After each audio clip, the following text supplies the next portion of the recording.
In this video, I'll show you how you can make your private server in Roblox. Now this is really simple, guys. What you want to do is you want to head over to roblox.com.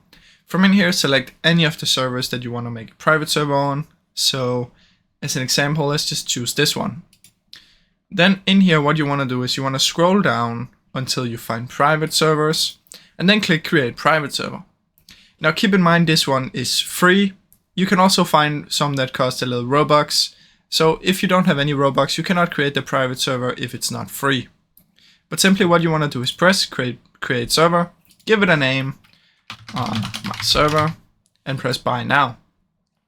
Now I have the private server, and then what I can do is I can head over to my inventory, scroll down and find private servers, and in here I'll be able to see all my private servers. Now if you open up these, you'll see that you have created the maximum number of free private servers for this experience.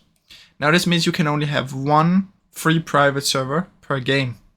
Now obviously if it costs Robux, it's not free, but the ones that are free you can only have one of, so keep that in mind. Now I really hope you enjoyed this short tutorial.